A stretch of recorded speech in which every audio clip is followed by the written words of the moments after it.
First of all, I want to just thank you all for the privilege to be here, not only hopefully to serve you for a few minutes here, but also to attend. I have some friends that have gone to TED in the past, and I've been thinking about coming, and I was on the edge, and then I got invited, and I said, I want to come. So I've attended about 2/3 of this, and I've gotten an enormous amount, not only from the speakers, but from so many people that I've met. I don't think in all the places I've spoken or been around, and I've been privileged to be in a lot of great places, as I'm sure you have, I've ever seen such a concentration of both talent, brains, but also passion and a common value. There's a community here about contribution, and it's really beautiful. So I thank you. I'll be back as a participant myself on an ongoing basis, and I thank everybody for their participation as well very much. Thank you. I have to tell you, I'm both challenged and excited. My excitement is I get a chance to give something back. My challenge is the shortest seminar I usually do is 50 hours. And I'm not exaggerating. I do weekends, and what I do more than that, obviously, coach people, but I'm into immersion, because how'd you learn language? You didn't learn it by just learning principles. You got in it, and you did it so often that it became real. And my stuff isn't pre-programmed. You know, something happens in the room, I ask a question, and I play off what's going there. In 17 minutes, that's not gonna happen. I know we're gonna put the principles across, and I'm beyond respectful to the format, and I've gotten great value from it, although Lisa Randall, I felt very tough for how to explain Einstein's theories in 18 minutes. To make sure that you're served, though, because I really came here to serve, is I put some tapes in your box, but I want you to know that if you want to use net time, I call it no extra time, to learn some of these things and use them at a deeper level, if you call my office and you're from TED, you're on the list, you can get any product I have, there's no charge for it. And if you ever want to come to a seminar, I'd love to have you as my guest as well for something in more depth. So my gift to you, please. Thank you. Thank you. So, the race begins. I've probably put a lot in here because I really want to try and serve you, and I hope it doesn't just sound like philosophy since we can't do the interaction at the same level, although I hope you'll participate with me a bit. The bottom line of why I'm here is that I'm really in a position, I'm not here to motivate you, obviously, you don't need that. And a lot of times that's what people think I do, and it's the furthest thing from it. What happens though is people say to me, well, I don't need any motivation. And I say, well, that's interesting, that's not what I do. I'm the why guy. I don't know why you do what you do. What is your motive for action? What is it that drives you in your life today, not 10 years ago, or are you running the same pattern? Because I believe that the invisible force of internal drive activated is the most important thing in the world. I'm here because I believe emotion is the force of life. All of us here have great minds. You know, most of us here have great minds, right? I don't know if I'm in the category, but we all know how to think. And with our minds, we can rationalize anything, we can make anything happen. We can, I agree with what was described a few days ago about this idea that people work in their self-interest, but we all know that you don't work in your self-interest all the time. Because when emotion comes into it, the wiring changes in the way it functions. And so it's wonderful for us to think intellectually about how the life of the world is, and especially those who are very smart. We can play this game in our head, but I really want to know what's driving you, and what I'd like to maybe invite you to do by the end of this talk is explore where you are today for two reasons. One, so that you can contribute more. And two, so that hopefully we can not just understand other people more, but maybe appreciate them more and create the kinds of connections that can stop some of the challenges that we face in our society today. They're only going to get magnified by the very technology that's connecting us, because it's making us intersect. And that intersection doesn't always create the view of everybody now understands everybody and everybody appreciates everybody. So I've had an obsession basically for 30 years. And that obsession has been what makes the difference in the quality of people's lives? What makes a difference in their performance? Because that's what I got hired to do. I got to produce the result now. That's what I've done for 30 years. I get the phone call when the athlete is burning down on national television and they were ahead by 5 strokes and now they can't get back on the course. And I got to do something right now to get the result or nothing matters. I get the phone call when the child is going to commit suicide, and I got to do something right now. And in 29 years, I'm very grateful to tell you I've never lost one in 29 years. Doesn't mean I won't someday, but I haven't done it. And the reason is an understanding of these human needs that I want to talk to you about. So when I get those calls about performance, that's one thing, like how do you make a change? But also, I'm looking to see what is it that's shaping that person's ability to contribute, to do something beyond themselves. So maybe the real question is, I look at life and say there's 2 master lessons. One is there's the science of achievement, which almost everyone in this room has mastered to an amazing extent. That's how do you take the invisible and make it visible, right? How do you take what you dream about and make it happen? Whether it be your business, your contribution to society, money, whatever it is for you, your body, your family. But the other lesson of life that is rarely mastered is the art of fulfillment. Because science is easy, right? We know the rules, you write the code, you follow those, and you get the result. Once you know the game, you just, you up the ante, don't you? But when it comes to fulfillment, that's an art. And the reason is it's about appreciation and it's about contribution. You can only feel so much by yourself.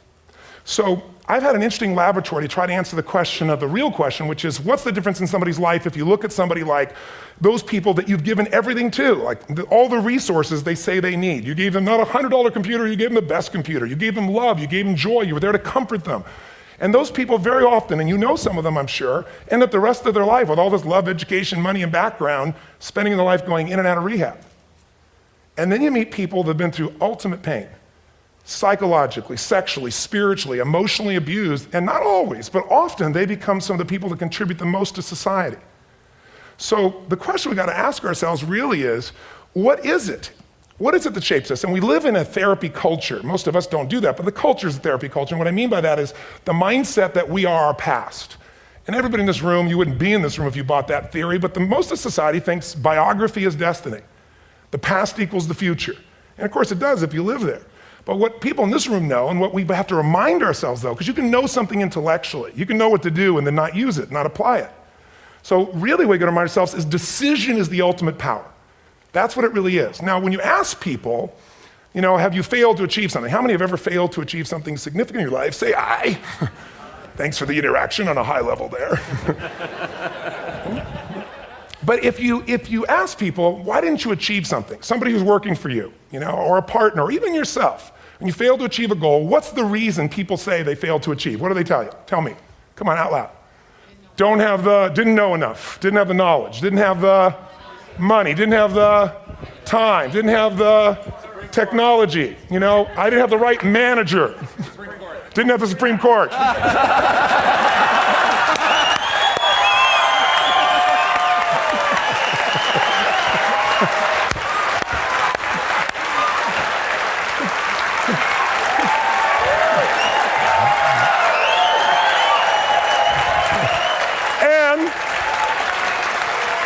And what do all those, including the Supreme Court, have in common? They are a claim to you missing resources. And they may be accurate. You may not have the money, you may not have the Supreme Court, but that is not the defining factor.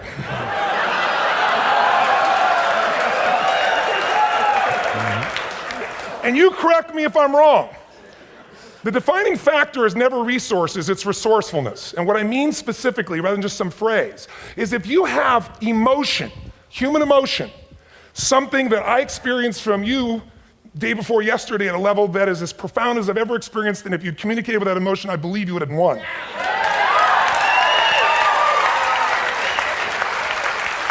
But how easy for me to tell him what he should do. Idiot, Robbins.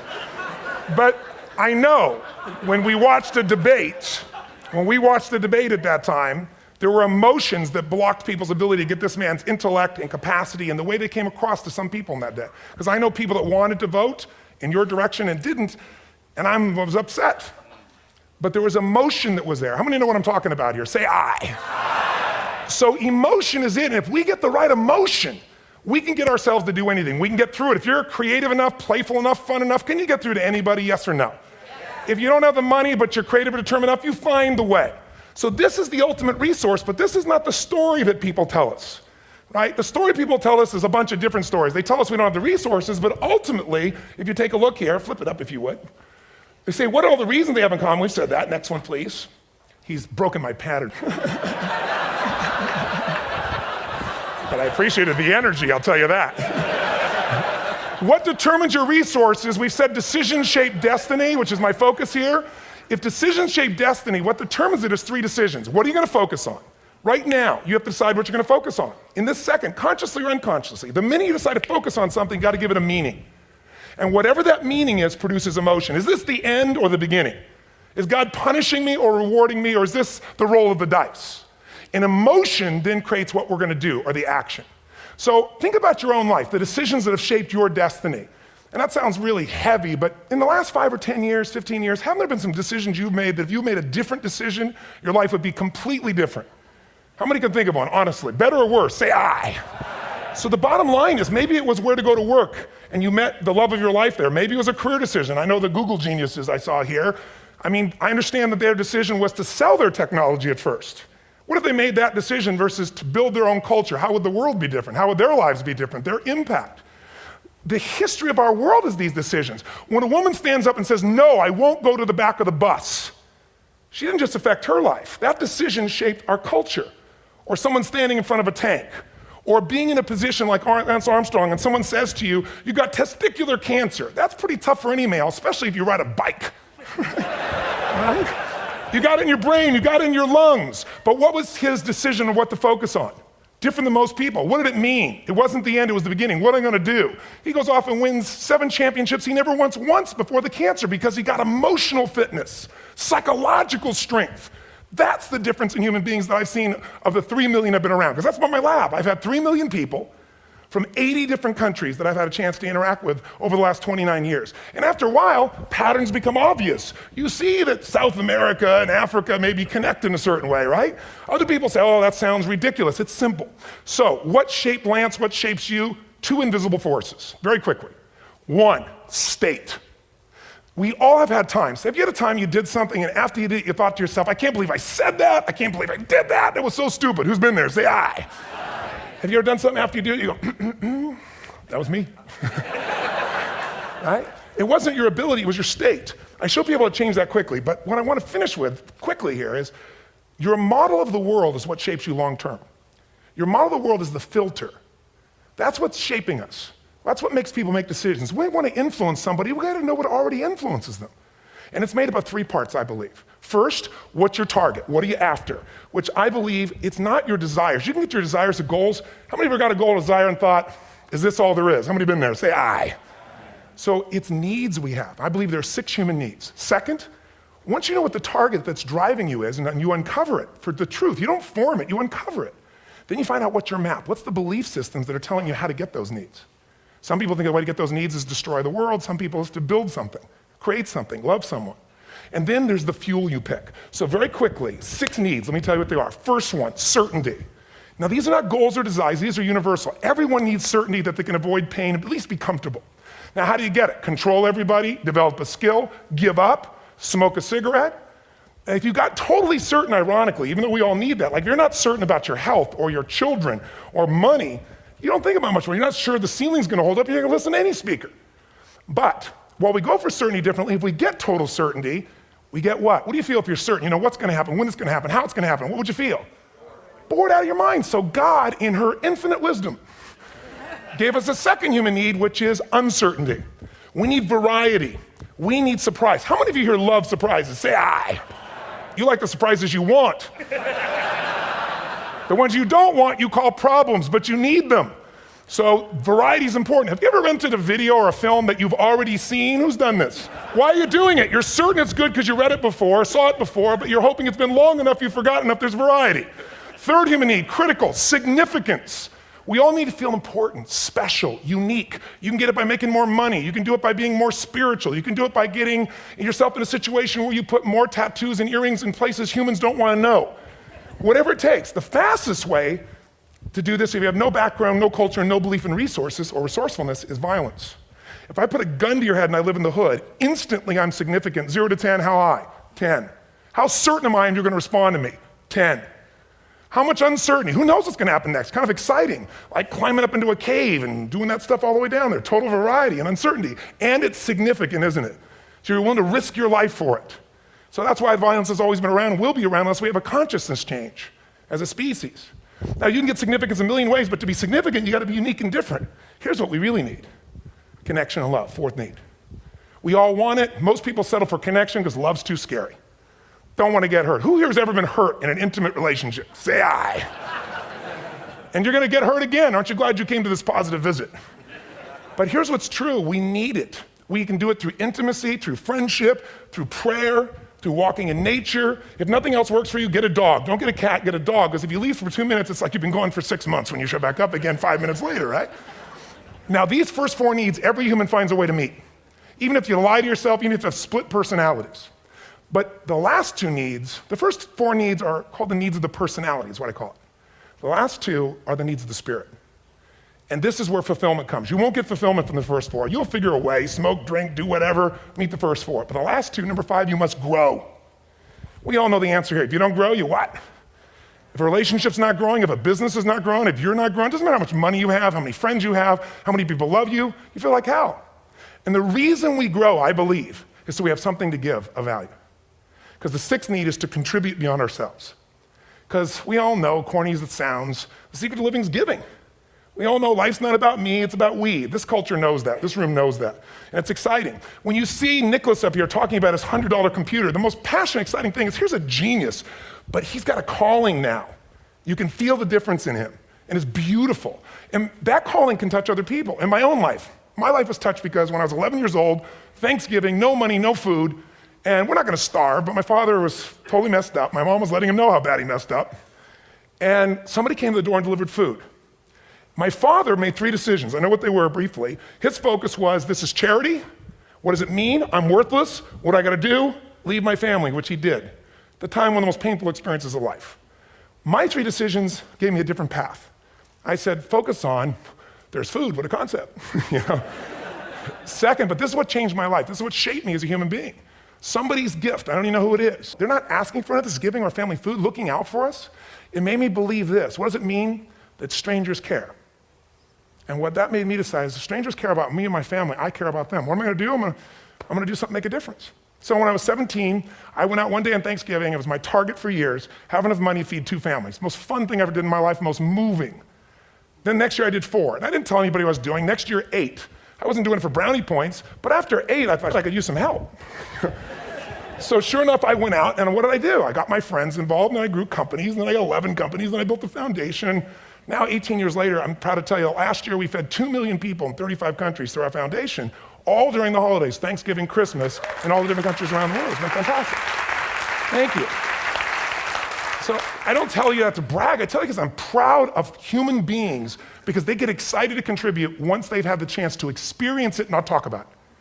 So finally, I'm about out of time, the target that shapes you, here's what's different about people. We have the same needs, but are you a certainty freak? Is that what you value most, or uncertainty?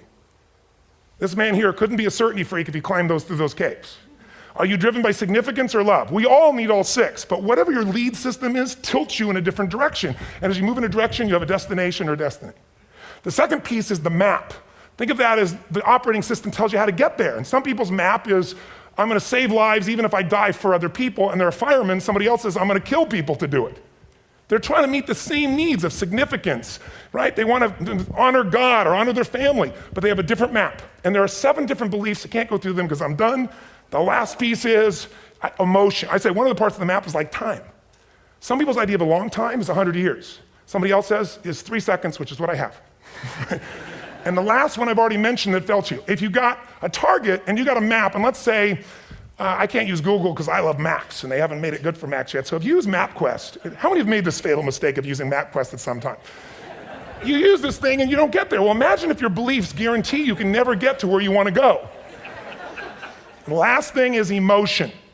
Now here's what I'll tell you about emotion. There are 6,000 emotions that we all have words for in the English language, which is just a linguistic representation, right? It changes by language. But if your dominant emotions, if I have more time, I have 20,000 people or 1,000, and I have them write down all the emotions that they experience in an average week. And I give them as long as they need. And on one side, they write empowering emotions, the other is disempowering. Guess how many emotions people experience? Less than 12. And half of those make them feel like so they got 5 or 6 good frickin' feelings, right? It's like they feel happy, excited, oh shit, frustrated, overwhelmed, depressed. How many of you know somebody who no matter what happens finds a way to get pissed off? How many know somebody like this? Or no matter what happens, they find a way to be happy or excited. How many know somebody like this? Come on. When 9/11 happened, and I'll finish with this, I was in Hawaii. I was with 2,000 people from 45 countries. We were translating 4 languages simultaneously for a program that I was conducting for a week. The night before was called Emotional Mastery. I got up, had no plan for this, and I said, we had all this fireworks, I do crazy fun stuff. And then at the end I stopped, and I had this plan I was gonna say, but I never do what I'm gonna say. And all of a sudden I said, when do people really start to live? When they face death. And then I went through this whole thing about if you were gonna get off this island, if 9 days from now you were gonna die, who would you call, what would you say, what would you do? One woman, well that night is when 9/11 happened. One woman had come to the seminar, and when she came there, her previous boyfriend had been kidnapped and murdered. her friend, or her new boyfriend, wanted to marry her, and she said no. He said, if you leave and go to that Hawaii thing, it's over with us. She said, it's over. When I finished that night, she called him and left a message, true story, at the top of the World Trade Center where he worked, saying, honey, I love you. I just want you to know, I want to marry you. It was stupid of me. She was asleep, because it was 3 a.m. for us, when he called her back from the top and said, honey, I can't tell you what this means. He said, I don't know how to tell you this, but you give me the greatest gift, because I'm going to die. And she played the recording for us in the room. She was on Larry King later. And he said, you're probably wondering how on earth this could happen to you twice. And he said, all I can say to you is, this must be God's message to you, honey. From now on, every day, give your all, love your all. Don't let anything ever stop you. She finishes, and a man stands up and he says, I'm from Pakistan, I'm a Muslim. I'd love to hold your hand and say I'm sorry, but frankly, this is retribution.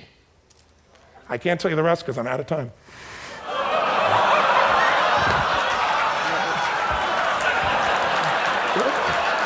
Are you sure? Finish the story. 10 seconds. 10 seconds. No, I want to be respectful. 10 seconds. All I can tell you is I brought this man on stage with a man from New York who worked in the World Trade Center, because I had about 200 New Yorkers there. More than 50 had lost their entire companies, their friends, marking off their Palm Pilots. One financial trader, this woman made of steel, bawling. 30 friends crossing off that all died.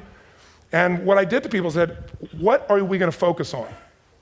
What does this mean, and what are we going to do? And I took the group and got people to focus on, if you didn't lose somebody today, your focus is going to be how to serve somebody else. There are people, there was one who got up and she was so angry and screaming and yelling. She wasn't from New York, she's not an American, she doesn't know anybody here. I said, you always get angry. She said, yes. Guilty people got guilty, sad people got sad. And I took these two men and did what I call an indirect negotiation. Jewish man with family in the occupied territory, some New York who would have died if he was at work that day. And this man who wanted to be a terrorist, and made it very clear. And the integration that happened is on a film, which I'll be happy to send you, so you can really see what actually happened instead of my verbalization of it.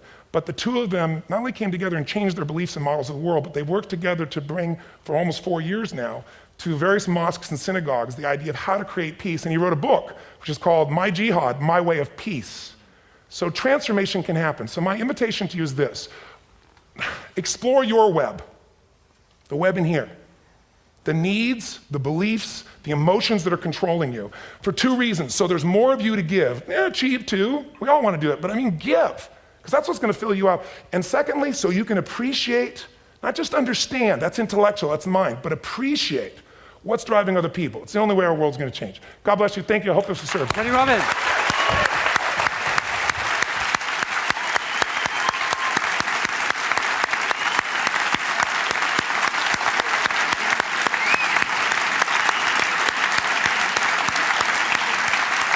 Tony, come back up here. You gotta just recognize it. Thank you very much. Thank you.